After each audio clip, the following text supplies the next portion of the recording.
किसी ने हमें फांसा नहीं है, हम स्वयं फंस गए हैं। बंधेउ कीर मरकट की नाई, हमने स्वयं सुख भोग की लालसा से अपने को फंसा लिया। अब वास्तविक सुख क्या है, चरम सुख क्या है, हमारी आंतरिक मांग क्या है, ये हम नहीं जान पा रहे। बस सामने दृश्य को देखा और टूट पड़े, सुख भोग लेंगे, हम सुखी हो जाएंगे। ये भ्रम है। तुम किसी प्रकृति जनित रचना से कभी सुखी नहीं हो सकते, क्योंकि तुम परमात्मा अंश हो। तुम अपने अंशी की खोज कर रहे हो। भ्रम से तुम नाना प्रकार के दृश्य पदार्थों में, परिवर्तनशील नाशवान पदार्थों में अपनी मांग पूरी करना चाहते हो। नहीं हो सकती। क्यों? क्योंकि तुम चिदानंद अंश हो, तुम्हें चिदानंद सुख चाहिए। ये प्राकृतिक सुख अनेक जन्मों से भोगते चले आए। अगर कहीं इसमें हमारा विश्राम होता तो आज तक हम सुखी हो जाते।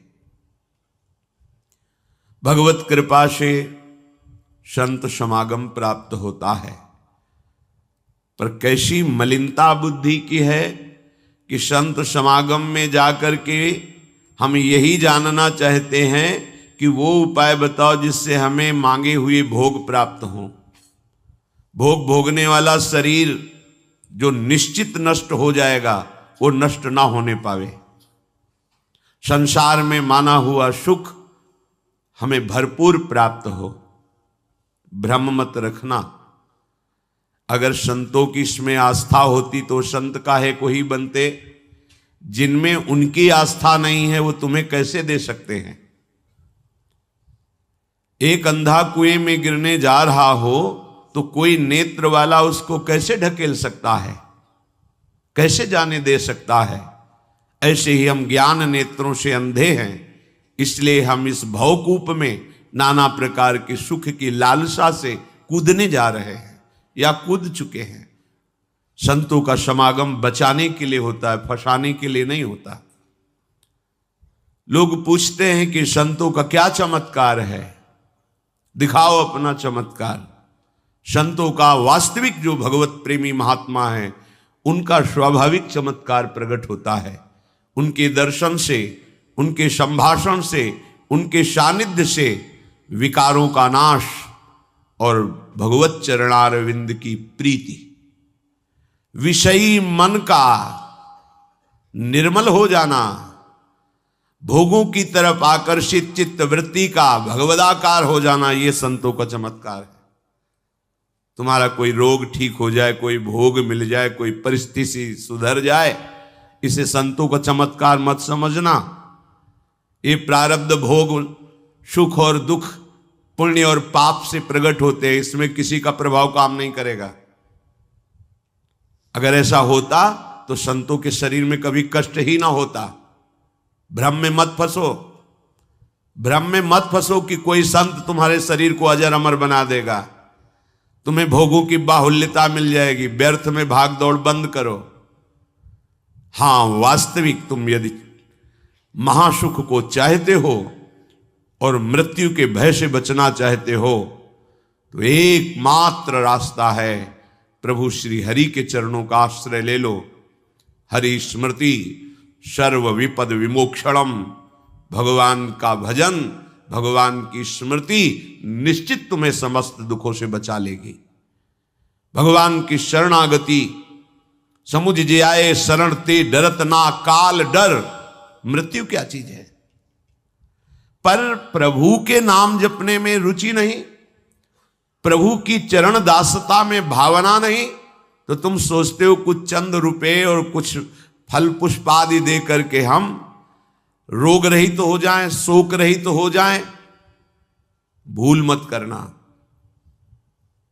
अगर शोक रहित होना है, रोग रहित होना है, तो एकमात्र उपाय है कृष्णाय वासुदेवाय हरे परमात्मने प्रणत क्लेश नाशाय गोविंदाय नमो नमः। गोविंद को नमस्कार करो और जिह्वा से पुकारो कृष्ण कृष्ण गोविंद गोविंद, राधा राधा राधा। निश्चित जन्म जन्म के अशुभ नष्ट हो जाएंगे, आप स्वयं परम सुखी हो जाएंगे, शरीर राग नष्ट हो जाएगा, ऐसा अद्भुत सुख मिलेगा, कृतकृत्य हो जाओगे। पर अब इस मार्ग में चलने के लिए जब कदम रखोगे तो असत वृत्तियों का त्याग करना होगा। यही सब फेल हो जाते हैं। वो ऐसा शॉर्टकट ढूंढते हैं कि कुछ हम कमाए हुए पापाचरण से चंद रुपए आपको दे दें, आप हमें संभाल लेना। भूल मत करना, कभी ऐसा नहीं हो सकता। नाली के पानी से हाथ धोने से कभी हाथ पवित्र और निर्मल नहीं होते। ऐसे मलिन आचरण करके कमाए हुए धन से कभी तुम्हें पवित्रता प्राप्त नहीं हो सकती। ये सब नाटकबाजी मन की है। वहां चलो तुम्हारा सुधर जाएगा, कुछ नहीं सुधरेगा जब तक तुम सुधारना नहीं चाहोगे। तुम सुधारो अपने आप को। किसी का आशीर्वाद कोई काम नहीं करेगा जब तक तुम अपने आचरण नहीं सुधारोगे। तुम खाओ मांस, पियो मदिरा, करो व्यभिचार, नाना प्रकार की हिंसात्मक वृत्ति, तुम्हें भगवान भी नहीं माफ करेंगे, चाहे जहां भाग के चले जाओ। अधर्मा आचरण करने वाले को भगवान कहते हैं मैं साक्षात काल रूप से दंड देता हूं।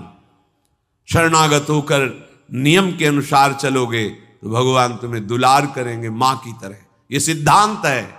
नाटकबाजी में फंसो तो फंसो, सिद्धांत से चलोगे तो कभी धोखा नहीं खाओगे, आनंद में मगन रहोगे। पर सिद्धांत में चलने के लिए असत त्याग करना होता है, इसीलिए सब फेल हो जाते हैं। कोई बिरला गुरु कृपा पात्र ही कदम आगे बढ़ाता है। ये भीड़ भागम दौड़ केवल वासनाओं की पूर्ति के लिए तो भ्रम में मत रहना। किसी का आशीर्वाद, किसी की कृपा तुम्हें वासनाओं से नहीं बचा सकती। एकमात्र उपासना ही वासना से बचा सकती है। और उपासना तुम करने के लिए जब तैयार होगे तो ये गंदी बातें, गंदे आचरण ये आपको त्यागना होगा। बस यही तुम्हारी गाड़ी फेल हो जाती है। ये हम नहीं त्याग सकते तो फिर तुम्हें कोई बचा भी नहीं सकता। लिख लो, अपने दिमाग में लिख लो। अगर बचना है तो एकमात्र मामे ए प्रपद्यन्ते माया में ताम तरन्ते। जितना भी समझाओ ये पागलपन छोड़ते ही नहीं। बस कोई जंतु ऐसा हो, कोई भस्म ऐसी हो, बस हम नाटक में रिझना चाहते हैं। अरे प्यारे, यदि वो तुम्हें सुखी कर सकता है तो वो खुद क्यों सुखी नहीं हो जाता? तुम नहीं सोच पा रहे हो? पागल हो तुम। यदि वो तुम्हें रोग रहित कर सकता है तो खुद क्यों नहीं रोग रहित हो जाता? यदि वो तुम्हारे को चमत्कार दिखा सकता है तो अपने को चमत्कार दिखाकर प्रभु का साक्षात्कार क्यों नहीं कर लेता? पागल बन रहे हो। सिद्धांत को समझो। तब लगी कुशल न जीव कहूं, सपने हूं मन विश्राम।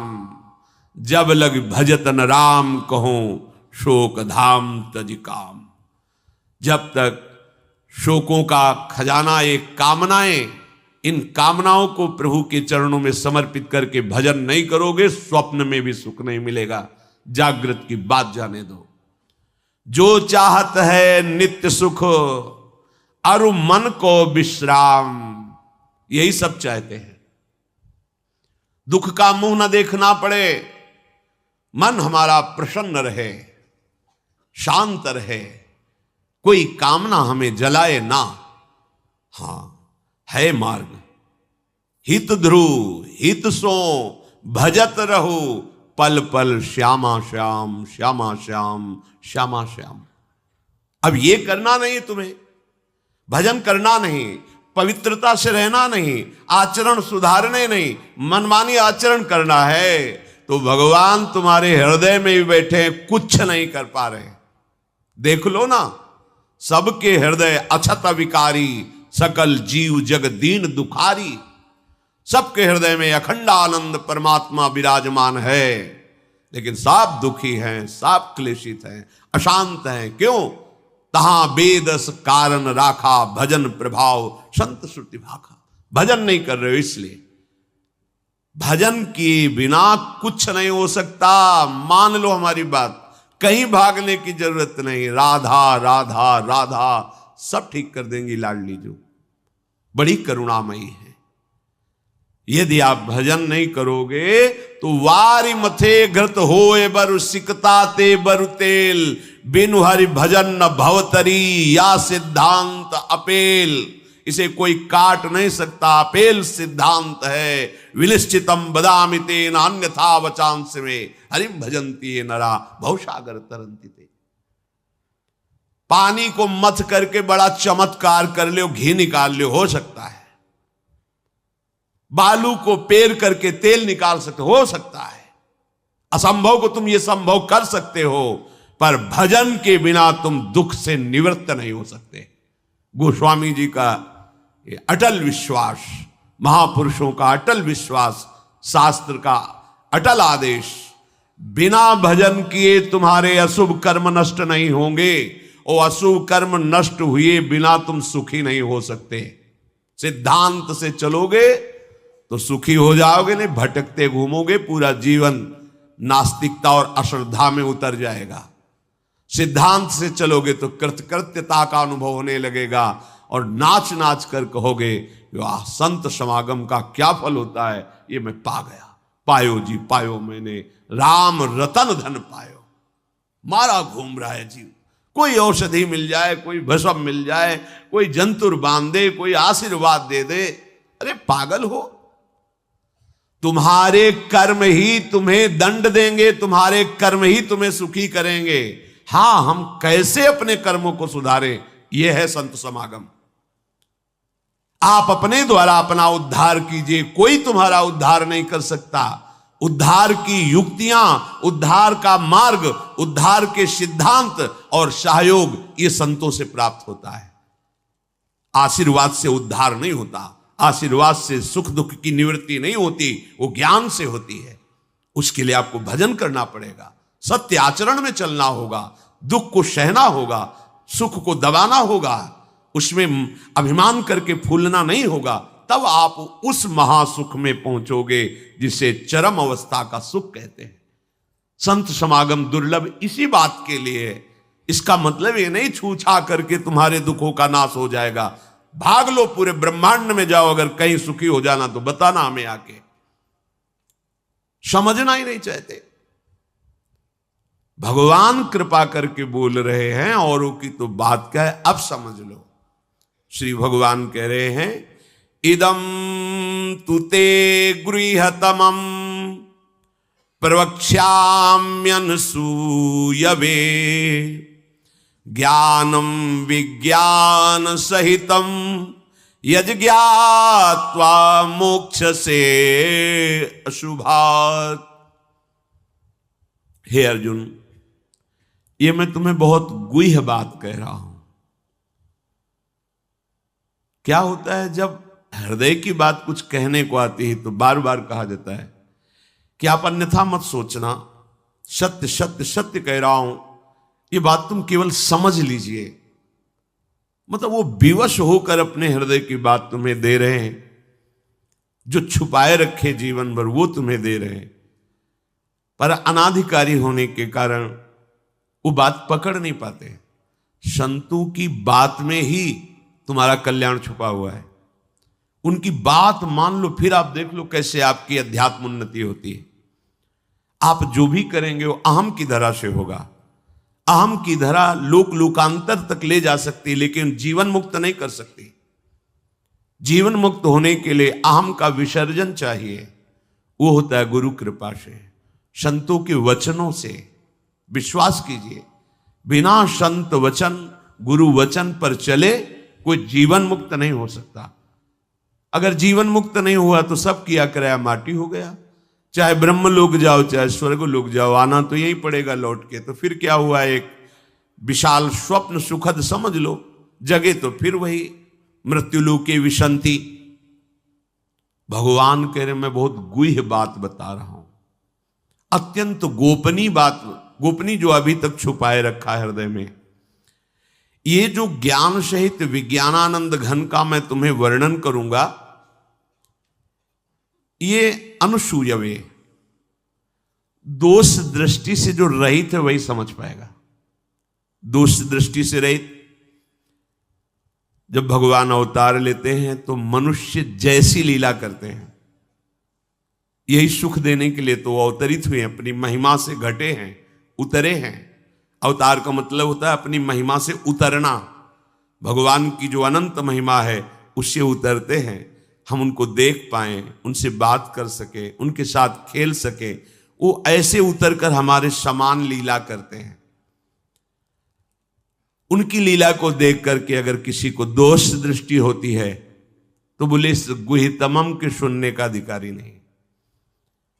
जब हम भगवान को भगवान न मानकर व्यक्ति मानते हैं तो हमारी दृष्टि वैसे ही दूषित हो जाती है। वैसे केवल भगवान की ही लीला हो रही है, पर हमारी दृष्टि दूषित होने के कारण हमें व्यक्ति दिखाई देता है, स्त्री पुरुष दिखाई देते हैं, गुणात्मा महात्मा दोषात्मा ऐसा सब भेद नजर आता है। पर यहां जो भगवान कह रहे हैं कि जो मेरे पर दोष दृष्टि ना रखता हो, अरे बड़े बड़े परमहंसों का जहां प्रवेश नहीं वो भगवान का रास है। जहां ज्ञान समुद्र भगवान शिव भी प्रवेश पाने के लिए ललचाए और भगवान श्री कृष्ण की मंद मुस्कान से गोपी स्वरूप होकर प्रवेश पाए। बोलो ज्ञान समुद्र भगवान शिव जिस रास रस के लिए ललचाए, वो रास रस प्राकृतिक स्त्री पुरुष का मिलन हो सकता है क्या? पर अनाधिकारी के तो क्या उपहास, ऐसा क्या? तो इसलिए भगवान यह कह रहे हैं कि जो अनुसूयवे प्रवक्ष्याम अनुसूयवे, जो मेरे से दोष दृष्टि नहीं रखता। अब आप केवल मेरे ही आज्ञा का पालन करेंगे, मैं जैसा कहूंगा उससे एक कदम पीछे नहीं हटेंगे। हो भाग्य, कितनी कृपा कि मुझे समस्त प्रपंच से समेटकर एक मार्ग में लगा रहे। जहां श्रद्धा है तो वहां शब्द दूसरा भाव निकाल देगा, और जहां दोष दृष्टि वहां भाव दूसरा निकाल देगा। इसलिए श्री भगवान कह रहे, मैं अत्यंत गोपनीय बात तुमसे कह रहा हूं हे अर्जुन। अपने प्रियजनों से, प्रिय शिष्यों से बात कही जाती है। तब तक गीता जी का श्री भगवान ने उपदेश अर्जुन जी को नहीं दिया जब तक मित्र भाव रहा, नहीं दिया।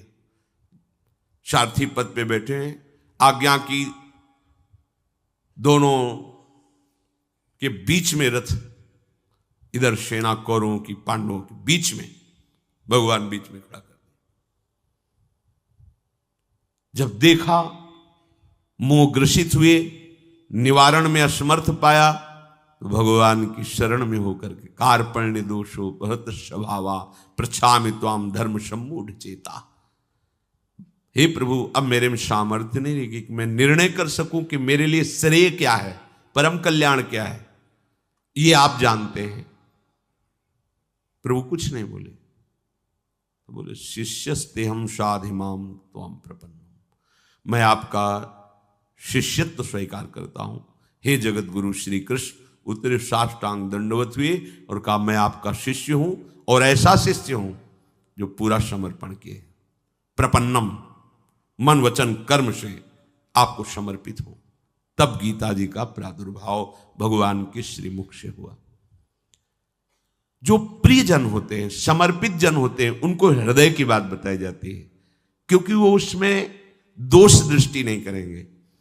अगर प्रियता और समर्पण नहीं है, देखो ना, कह रहे मेरे को प्रणाम करो, मेरे को ही पूजा दो, मेरी आज्ञा में रहो, मेरे मन वाले बनो। हे अर्जुन, तुम उस परमात्मा को ऐसा समझो कि उस सारे जगत को जैसे बर्फ में जल ही जल है ऐसे व्याप्त करके विराजमान उस परमात्मा को, उसी के आगे ये बोल रहे हैं। देखो, अब हम गुह्यतम बात कर रहे हैं, उस परमात्मा को नहीं, मुझ श्री कृष्ण को। मेरे में मन लगा, मेरे को प्रणाम कर, मेरे को नमस्कार। ये महापुरुष जन रास्ता देते हैं। अब तुम्हारी कहां श्रद्धा टिकती, वो ये देखते हैं तुम्हारे लिए कोई आश्रय है अभी, तुम्हारी खोज अभी पूर्ण हुई कि अभी खोज बकाया है? खोज हो तो खोज लो, नहीं तो वहीं पकड़ के बैठ जाए कि अब बने तो रघुवरते बने, बिगड़े तो भरपूर। अब बनेगी तो आपसे बनेगी, बिगड़ेगी तो आपसे बिगड़ेगी, अब हमारा कोई आश्रय नहीं। ये अत्यंत गोपनीय बात हरेक के सामने नहीं कही जा सकती, क्योंकि इसमें भगवान अपनी खुद बात महिमा का वर्णन कर रहे हैं। अब जैसे कोई बहुत हार थक के अब क्या करें, तो अब मान लो बात हमारी आंखों के सामने रहो, जो जूठन मिले खाओ, जैसा कहें वैसे करो। अगर अध्यात्म की भूमिका ना जागृत हो जाए तो कहना। गुरुजनों की बात किसी से प्रमाणित करने की आवश्यकता नहीं होती। आपको गुरुजी ने क्या कहा, क्यों आप कौन हो, हमारे बाबा गुरु हो क्या कि हम आपको बताएं? हमारी और हमारे गुरुजी की बात हो गई, तुमको क्यों बताएं क्या गुरुजी ने कहा? तुम हमारे निर्णायक हो क्या? चलो दोबारा नहीं मिलेगा। पर बैठाल के वो आज प्रवचन में ये कह रहे थे, समझो। अब वो जो समझाएगा वो तुम समझ जाओगे, जो गुरु समझा रहे थे वो समझ में नहीं आएगा। इसीलिए भगवान करें अत्यंत गोपनीय बात है। जब तक हमारा ये मन समाधान नहीं पाता तब तक भटकना पड़ता है। कहीं एक जगह पकड़ लो, ये जो अनेक जगह भटकना है बंद करो। एक जगह पकड़ लो, एक विश्वास रख लो, एक नाम जो गुरु ने दिया, एक मंत्र दिया है, अविद्या का नाश हो जाएगा, माया परास्त हो जाएगी। पर समझ नहीं पाते। दुकानें लगी हुई हैं, 4-6 दुकान घूम लेते हैं, चलो घूम लो, पर कहीं एक दुकान तो बांध लो कि हमें सारा माल यहीं से लेना है, तो तुम्हें छूट मिलने लगेगी। एक व्यवहार, हजारों की लाइन लगी, लेकिन आने दो, ये पर्सनल ग्राहक है, आने दो। ऐसे ही मेरे ईश्वर की दुकान में है सबका जीवन खाता। परिचय तो बना लो भगवान से, निहाल हो जाओगे। भटकना, हम जब ये बातें सुनते हैं ना तब लगता है कितनी हंसी की बात। जितनी देर तुम अमुक जगह जाकर के झाड़ फूक करवा कर उतनी देर राधा राधा जपो, बिल्कुल ठीक हो जाएगा, सब ठीक हो जाएगा। क्योंकि कोई भी जो हमें क्लेश देने के लिए आया है, कर्म है हमारा। जब भूत हो, प्रेत हो, चांडाल हो, रोग हो, दुख हो, विपत्ति हो, ये सब हमारा कर्म है।